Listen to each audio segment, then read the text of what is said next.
Teaser കണ്ടിട്ട് എങ്ങനെ ഞെട്ടിയോ? എൻ്റെ അമ്മോ എന്ത് കിടിലം ഫ്രെയിംസാണ്. അതൊരു ഇൻ്റർനാഷണൽ മൂവി കാണുന്ന ഒരു ഫീൽ. പ്രത്യേകിച്ച് കുറേ സീൻസൊക്കെ ഫാസ്റ്റ് ആൻഡ് ഫ്യൂരിയസിൽ ആ ഒരു കട്ട്സ് പോലെ ഓറിയൻറ്റ് ചെയ്യുന്ന പിന്നെ ലാലേട്ടൻ്റെ ഇത്ര നാൽപ്പത് ശേഷം 5 വർഷത്തെ കാത്തിരിപ്പാണ്. ലാലേട്ടൻ സാറിൻ്റെ രീതിയില്ലാത്ത മാർച്ച് 27 കറക്റ്റ കാത്തിരിപ്പാണ്. എനിക്ക് ഇപ്പോൾ സത്യം പറഞ്ഞ വിഷമം എന്ന് വെച്ചാൽ മാർച്ച് 27 അത്രയും വേണ്ടിയിരുന്നില്ല. ഈ ജനുവരി 27 ആണെങ്കിൽ സത്യം പറയണം. കാരണം ഈ 2 മാസം വെയിറ്റ് ചെയ്യുന്നുള്ള ആ ഒരു പെയിൻ ടീസർ 2 മിനിറ്റ്സ് ഒറ്റേ സാധനം. രാജു ചട്നാസ് ഡൺ ഇസ് ബെസ്റ്റ്. ഫ്രെയിംസ് ആയാലും പിന്നെ ഇതിൻ്റെ മേക്കിംഗ് ക്വാളിറ്റി ലൈക്ക വരുന്നു, VFX, ഹെലികോപ്റ്ററിൻ്റെ സീക്വൻസ്, അപ്പോൾ ആ തീരുള്ള കുതിര എനിക്ക് പറയാൻ വാക്കുകളില്ല. ഓരോ സീനും അത്ര അടിപൊളിയാണ്. പിന്നെ അതിൻ്റെ colour tone hats off eagerly waiting ഒന്നും പറയില്ല. പിന്നെ ടീച്ചറിലിപ്പോൾ നമ്മൾ ഇത്രയും ഗൂസ് ബംസ് ഉള്ള മൊമെൻ്റ് ഉണ്ടെങ്കിൽ സംഭവം ഇതിലൊന്നും നിൽക്കില്ല എന്നുള്ള രീതിയിൽ തന്നെ ടീച്ചർ വന്നത്. ടീച്ചറിലെ ഡയലോഗ്സ് മിക്കതും നമ്മുടെ ലൂസിഫറിലെ ഡയലോഗ്സ് തന്നെയാണ്. അപ്പോൾ എമ്പുരാനിൽ വേറെ ലെവൽ സാധനങ്ങളുണ്ട്. അത് ഒരുപക്ഷെ ട്രെയിലർ ഇറങ്ങുമെന്ന് അറിയില്ല. അതിൽ കൂടുതൽ പിന്നെ റിവീൽ ചെയ്യാൻ വേണ്ടി ഇതിൽ നമുക്കറിയുന്ന ഒരുപാട് ക്യാമിയോ പിന്നെ പല ആക്ടേഴ്സിൻ്റെയും സീനേ ഇതിനകത്ത് വന്നിട്ടില്ല.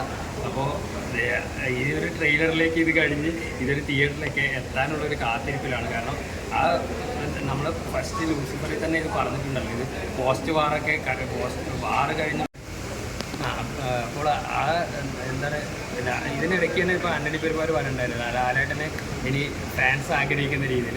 ലാലേട്ടൻ തന്നെ ഇതിനിടയ്ക്ക് ഒരു ഇൻ്റർവ്യൂവിൽ അങ്ങനെ ഒരു സൂചന നൽകിയിട്ടുണ്ട്. കാരണം എനിക്കും കൂടിയാണ് ഉത്തരവാദിത്തം. എൻ്റെ പടം ഇതായി കഴിഞ്ഞാൽ എൻ്റെ മാത്രമല്ല എൻ്റെ ഫാൻസ് വിഷമിക്കും. അപ്പം ആ ഒരു ലെവലുള്ള മേക്കിംഗ്. പിന്നെ പൃഥ്വിരാജിനെ നമുക്ക് അത്രയും ഫസ്റ്റാണ്. ഫാൻസിനാണെങ്കിലും പിന്നെ ഒരു എന്താണ് ഫാൻ ബോയ് നോർമൽ ഫിലിം മേക്കറിലും അഭിപ്രായം ആ വിശ്വാസം കാത്തു. കാരണം ലൂസിഫറിൽ തന്നെ മോഹൻലാലിന് അധികം സീനുകളൊന്നുമില്ല. നമുക്ക് സീനുകൾ എടുത്ത് നോക്കിക്കഴിഞ്ഞാൽ മോഹൻലാലിൻ്റെ സീൻ ടു സീൻ റേഷ്യോ ഒക്കെ വളരെ കുറവാണ്. കൂടുതൽ ലൂസിഫർ 2.5 മണിക്കൂറുണ്ടെങ്കിൽ അതായത് അവിടെ 33 മിനിറ്റേ ഉള്ളൂ.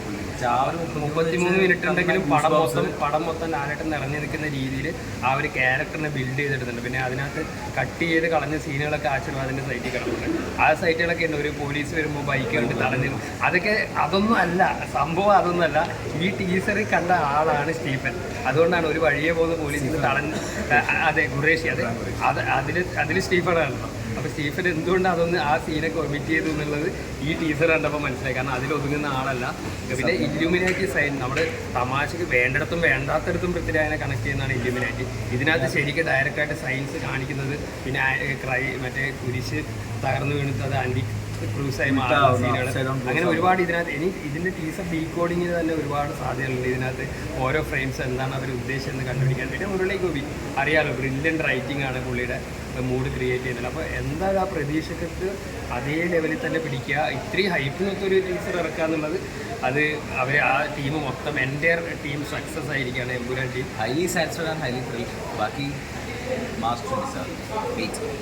രാജാവ് തിരിച്ചു വരുന്നു, സിംഹാസനം തിരിച്ചു പിടിക്കാൻ. അത് wait and watch. Hollywood touch cinema, അതായത് മലയാളം, അതന്നെ പറയും ഈ വർഷങ്ങൾ ഈ അടുത്തിറങ്ങുന്ന മലയാള സിനിമകളൊക്കെ ഡയറക്ടർമാർ ഒക്കെ മലയാള സിനിമേൻ്റെ ലോക നെറുകയിലോട്ട് വരുന്നത്. കാരണം അത്രയ്ക്കും ആസ്വാദനമുള്ളൊരു ഇത് ടീസർ കണ്ടാൽ തന്നെ അറിയാം. കാരണം ഇന്ന് വന്ന അതിൻ്റെ സാന്നിധ്യത്തിൽ, മമ്മൂക്കയുടെ സാന്നിധ്യത്തിലാണ് ഈ ടീസർ ഇന്ന് ലോഞ്ച് ചെയ്തത്. ഒന്നും പറയാനില്ല, ഒരുപാട് ആളുകൾ ഇന്ന് വന്നിരുന്നത് മലയാള സിനിമയിൽ മുൻകാലങ്ങളിലുള്ള നടന്മാരും ഇപ്പോഴുള്ള പുതുതലമുറയിലുള്ള ആളുകളൊക്കെ വന്നിരുന്ന ഈ ഫംഗ്ഷനിൽ ടീസർ കിടിലെന്ന് പറയാം. കാരണം അത്രയ്ക്കും ഫ്രെയിമാണ്. സൂപ്പർ സിനിമയായിരിക്കും ഇത്. കാരണം നമുക്കൊന്നും പറയാനില്ല. ഈ സിനിമയുടെ ഇത് കണ്ടിട്ടുണ്ടെങ്കിൽ അത്രയ്ക്കും ഓരോ സീനും കാണുമ്പോൾ ഓരോ ഫ്രെയിമും കാണുമ്പോൾ നമുക്ക് രോമാഞ്ചം തോന്നുന്ന ലാലേട്ടൻ്റെ തീപ്പൊരി ഐറ്റമായിരിക്കും. ലാലേട്ടൻ്റെ ഒരു തീപ്പൊരി മഹാ ഐറ്റമായിരിക്കും എന്ന് തന്നെ പറയാം. കാരണം അത്രയ്ക്കും കിടിലമാണ് ഈ ടീസറും. ഇനി വരാൻ പോകുന്ന ഈ സിനിമ ഇനി മാർച്ച് 27 ഓരോ ആളുകൾ ആസ്വാദകരെ പോലെ ഞാനും കാത്തിരിക്കുന്ന ഒരു സിനിമയാണ് എമ്പുരാൻ. എന്തായാലും ഇതൊരു കിടിലം മലയാള സിനിമയായിരിക്കും. ഇത് യാതൊരു സംശയമില്ല. ചരിത്രം മാറ്റിക്കുറിക്കും.